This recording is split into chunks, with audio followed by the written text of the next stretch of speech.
Good afternoon, Mathildah. Thank you very much for joining us at our meeting. Could you just begin by introducing yourself, what your role is, and what the Council does in Malawi? Okay, so thanks, Charlie. Good afternoon to you too. My name is Mathildah Chithila. I am the CEO for the National Council for Higher Education here in Malawi. And the key role of the National Council for Higher Education is really to regulate issues of higher education in the country.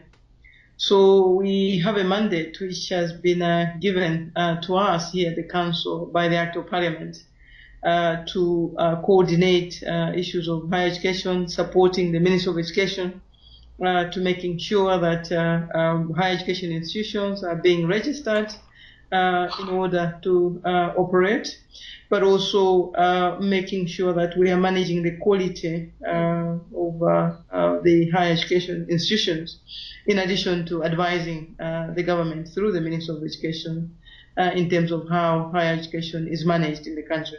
And can you share a little bit about the World Bank programme, looking at the skills development programme, and what are the main priorities within that, and how does the Council fit in with those priorities? Right, so the Council is coming in because we are coordinating this skills development program, which is supported by the World Bank funding. The funding itself is a loan to the government of Malawi. And a small part of that, about $5 million, I think, out of the nearly $50 million, is to support capacity building, technical support, and the supporting both the council here in terms of capacity building, but also the ministry and other partners. But the major part of that is a funding that goes directly to the participating institutions. Yeah. So, as I say, that our role is to coordinate this project. The participating institutions, there are 5 of them. We have Chancellor College, which is part of University of Malawi. And then we have Polytechnic, again, part of University of Malawi. And then we have Mzuzu University. And one previously was Bunda College, but now is a full-fledged university. And then we have Teveta as the 5 participating institutions. Each one of those has got its own focus area in terms of this particular program.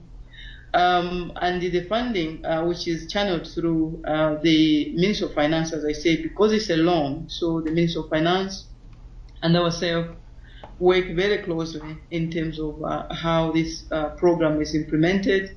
It's really dependent on the performance of those institutions. So disbursement is linked to performance. And if we can get this one right, I understand it's the first of its kind, maybe here in Malawi, where we have disbursement which is linked to performance. So you can see that we have a critical role to play in terms of liaising with participating institutions, liaising with the Ministry of Finance to making sure that the flow of funds are linked to deliverables, achieving specific targets before funds we can move on to the next phase. So to answer your question, our role is to coordinate, and our role is, of course, a lot of outputs coming from these 5 participating institutions, very critical in terms of enhancing. One, the focus is on access. How do we improve access to higher education in the country? But also, how do we improve relevance of what is coming out of higher education?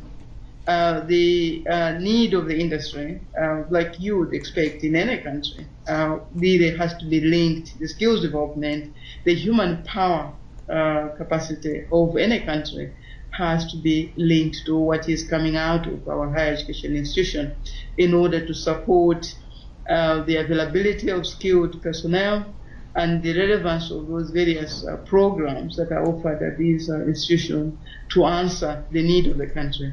So the program is very important in order to address those issues.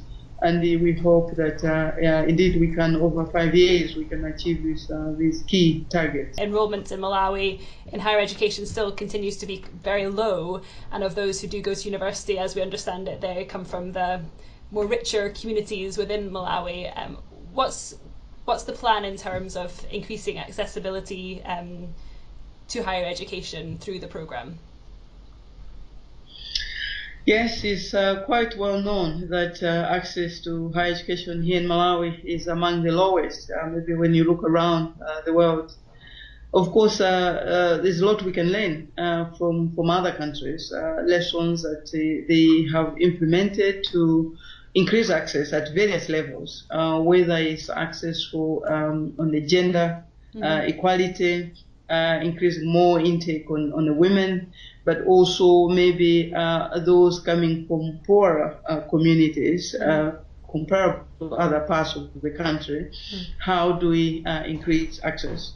But these issues are based down at as a continuum of provision of services and provision of support services. So to come to higher education, you really have to look at the primary education, secondary education, with better secondary schools, better primary schools. You can access, you can do well in school, you can access secondary school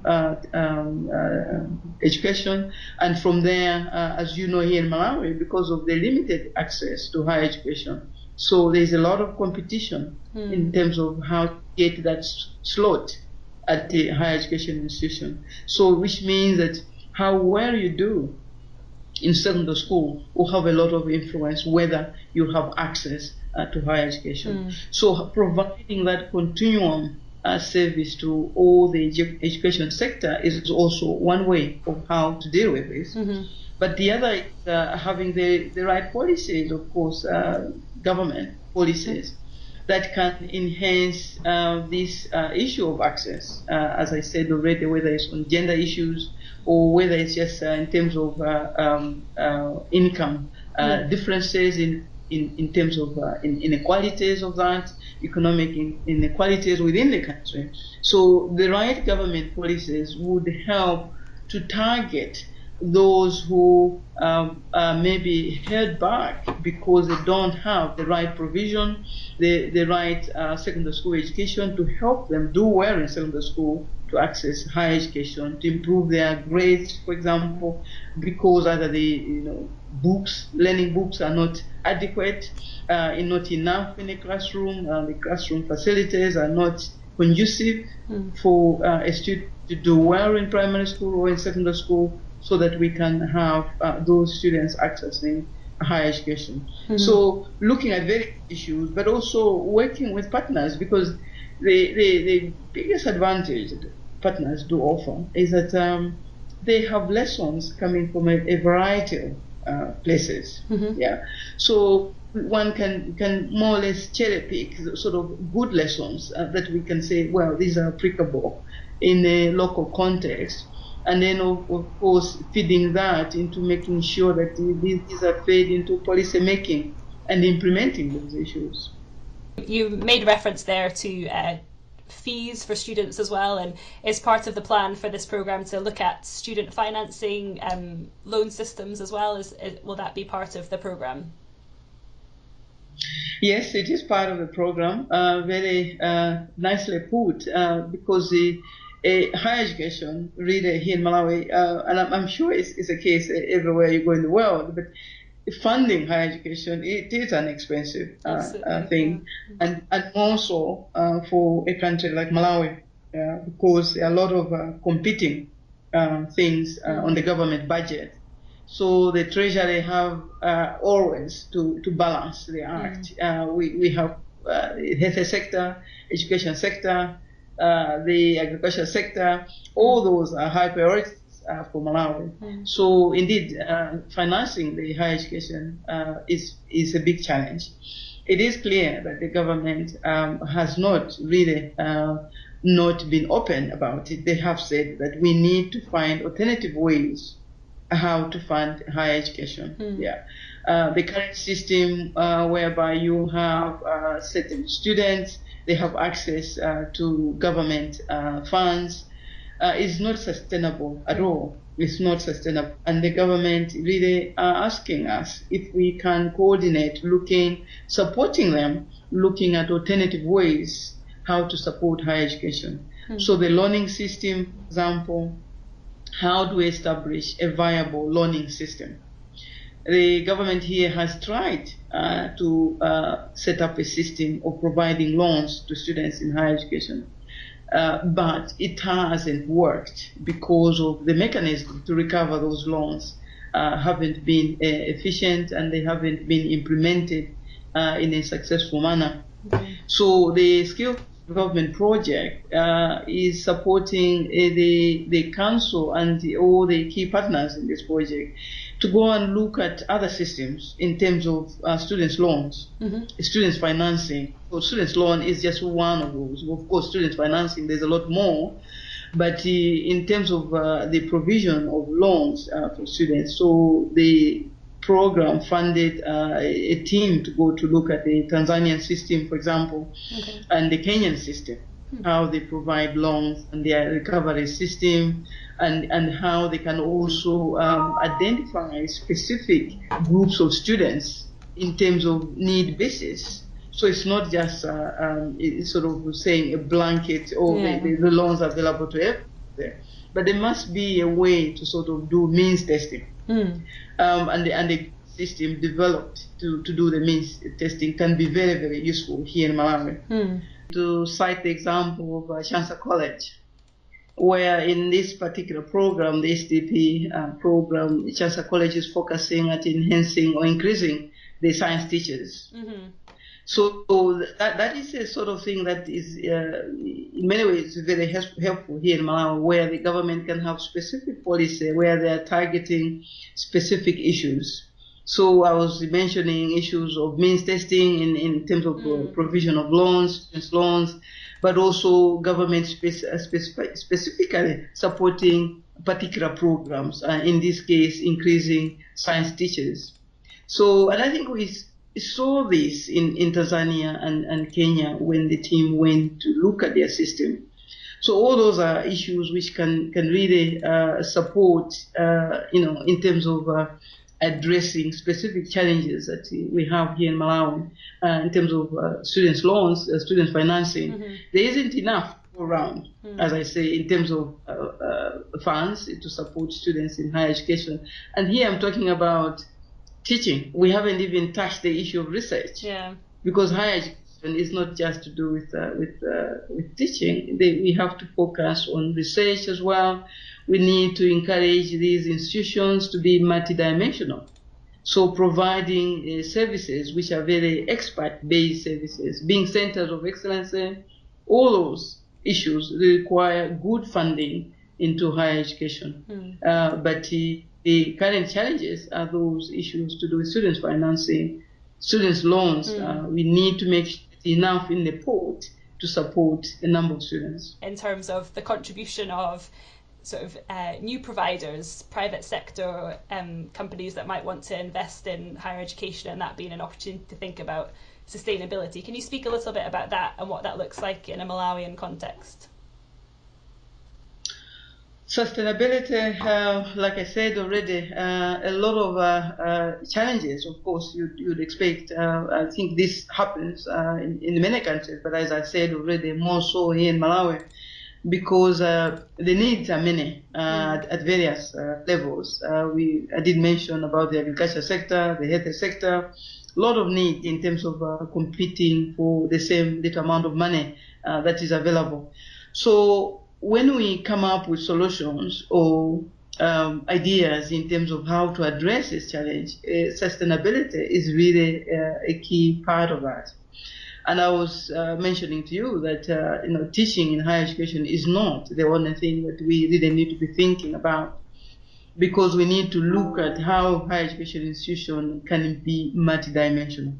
I talked about research. Research for a higher education institution can be of benefit both ways, can create new ideas, new knowledge, but also can attract funding. In their own right, a higher education institution could be active in research in order to support the teaching. And in that way, sustainability can also be explored using that. the provision of services, other type of services, that we look at higher education institutions being centers of excellence. We know that even in the UK, in other parts of the world, you have, universities which provide services to the government, be it in the health sector, be it in agriculture, be it in any area, or social science. You find universities as centers of expertise, and they provide those expertise as a way of providing services to the whole country. So the issue of private-public partnership, of course, here in Malawi we have a commission that is responsible for that, but it is a matter of enhancing the activities of the commission, and the commission working with all partners, including higher education. How best can we support higher education using that sort of model? We saw in Kenya, for example, how the private sector come in to help higher education institutions, for example, the construction of hostels on the campus, the construction of catering services and buildings, which they use this what they call build, operate and transfer model, where the private sector construct a facility, and then it runs that facility in order to recover its investment, and after a number of years, and then they transfer it to the university. All those are models which have worked well in other countries, and Tanzania and Kenya is not far from here. These are our neighbors. Yeah. So the context is very much close to home, that we can a few lessons from there and see how best that can be employed at a Malawi, in the Malawi context. We are not suggesting that everything can be, done the same way here in Malawi like it's done everywhere else. But we are suggesting that we can learn from other areas.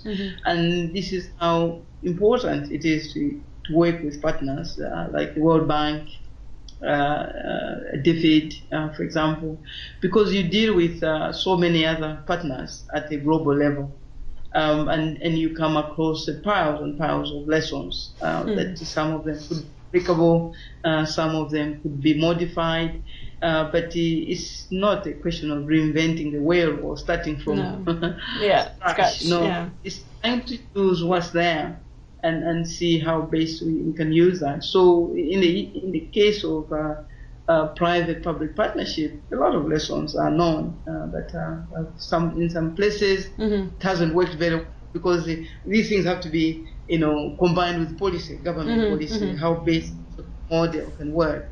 So in some places we know that it hasn't worked very well. Either the policy wasn't very effective, or the loopholes where the private sector either they have taken advantage of it, and then the taxpayer have lost in many ways. But it be a partnership which is well balanced. So using that as an example in terms of sustainability, it's being creative. It's looking for alternative. It's not good enough just to say this is how we've always done it, or this is how we do it here. Is a question to answer: is it working, or are they alternative? How best we can deal with this? Yeah. Obviously, there are very strong links between higher education sector in Malawi and in Scotland. With the World Bank's programme being a clear priority for you over the next few years, how can partners here in Scotland help contribute towards your aims and your priorities going forward? Yeah, I think a lot can be done there. To start with is what I've just said, that you as key partners, you have experiences from other parts of the world, experiences from Scotland even, and you can bring those experiences on the table, and you understand Malawi set up very well because of this historic, long-standing relationship you've had with Malawi. So you have of all partners, you have to be really on the top in terms of who understands Malawi well. You could be one of top partners that you understand Malawi well. So that knowledge is very, very important, because you understand the context, you understand the needs of the Malawi people, but also you understand the challenges that we have in different quarters, be it governance, be it various other challenges that we do have from time to time. Some of those we have solved them together with the support of Scotland. So using that as leverage in terms of supporting Malawi addressing the higher education sector, that would be very, very useful. You also have a list of partners that you work with here in Malawi. So those partners also need to be supported in terms of sensitizing how important it is to have the right skills in terms of the human capacity in our workplace, and also making sure that you share with them what is known and how they can improve their way of working, how they can improve their skills. You can support them in terms of technical support, and you can also, like for us here at the National Council, for example, as a new institution, we have a huge need in various areas. We're trying to develop a quality assurance system, for example. We are looking around how best can we come up with that system. So there's a lot of need to support, and I'm sure that a lot of higher education institutions in Malawi can support the National Council come up with a good quality assurance system for higher education institutions. So working with the members of this partnership on both sides, sensitizing putting emphasis on supporting capacity building for human resource, because that has an impact on productivity.